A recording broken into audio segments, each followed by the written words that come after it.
It's no secret that STEM fields have long had a diversity problem, and despite some recent efforts to open up those industries to more women and people of color, a recent survey of science, tech, engineering, and math workers found there's still about 70% white, 65% male, with about half of all female, Black, and Latino respondents saying they face more obstacles in STEM than in other fields. It's a problem Gilda Barabino knows well. She was the first Black student to get a doctorate of chemical engineering from Rice University, only the 5th woman in the nation to obtain that degree, and the first Black woman in the country to hold a tenure-track position in chemical engineering. Now, as of last month, she's the new president of Olin College of Engineering in Needham. Gilda Barabino, congratulations, and so good to meet you. Thanks for being here. Thank you so much. It's a pleasure. So I assume I can add to your list of firsts, as you've got to be the first new president of an engineering college to take office in the middle of a pandemic. Is that a fairly safe bet? How impossible, how difficult has that been? It's been terribly difficult. As you can imagine, being a new president would be difficult in any circumstance. And we don't have the advantage of meeting new people within your organization the way you normally would under these pandemic situations. But it's also an opportunity to provide leadership, new or old, in how to work collaboratively with your communities and with other leaders. Well, I know what I know of Olin, that hands-on and collaborative work is a centerpiece of its history. So will kids be back on campus? Will there be in-person classes? What's the game plan? So our plan that we've come up with through a collaborative process with our community and all of our stakeholders is to put safety of the community first. And with that, we are going to bring students back to campus in a residential setting where we will be socially distanced and we will be following all of the guidelines, but we will primarily be in a remote setting, a remote instruction.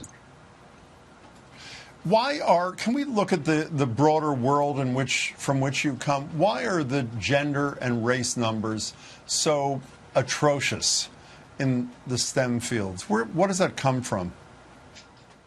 Well, if you look historically how organizations were set up and higher ed was set up, it was a majority male situation, even with institutions starting with the clergy.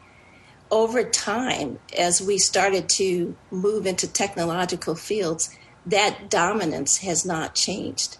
So what's happening as we start to become more open to looking at tapping untapped talent, it's starting to change a bit, but it takes a bit of time to change a male-dominated society. How do you do it?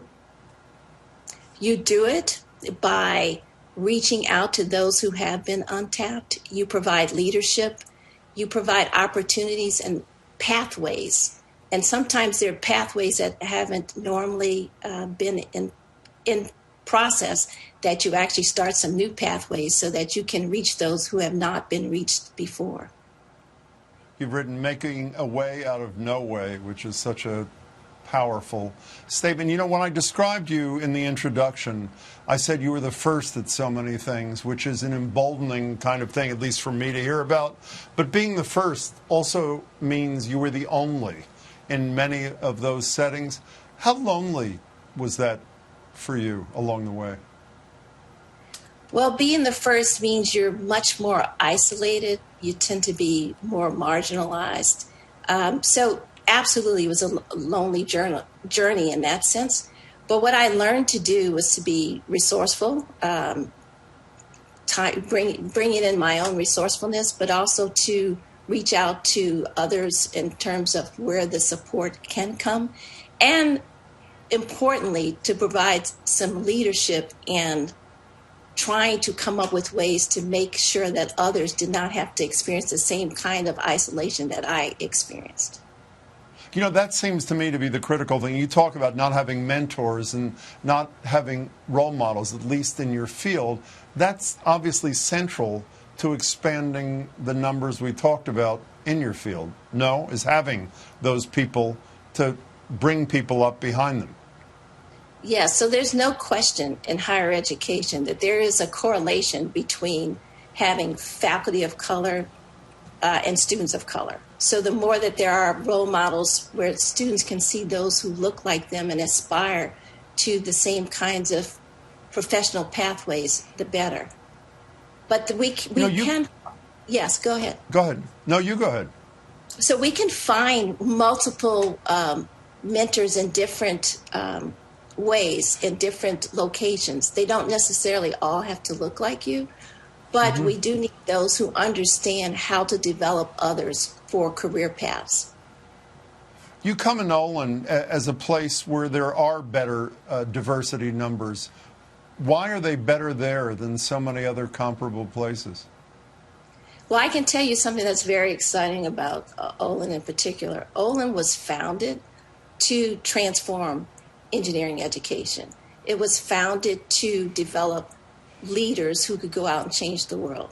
So in that formation, with this idea that you would have constant change and innovation, it included in that is the capability of bringing in others as co-creators, co-learners, and there's a very openness to bringing in those who are from different backgrounds to work together as co-creators. You know, one of the many things I was intrigued by that you have written is describing yourself as a tempered radical. And I guess I have two final questions. What is a tempered radical? And can you be a tempered radical and be the president of a college? Absolutely. So a tempered radical is one who's radical is trying to be a change agent and affect change, but also has an understanding of working within the system, understanding and creating change from within. So as a college president at a place like Olin, I have this fantastic opportunity to work with those who are in a setting of constant change and work within that to effect things that we are moving in new directions, new ways of thinking and doing. And it's the perfect opportunity to do that. We're glad to have you in town, and we're glad to have you here. Gilda Barabino, thanks so much. Good to meet you. Thank you so much. I'm pleased to be here.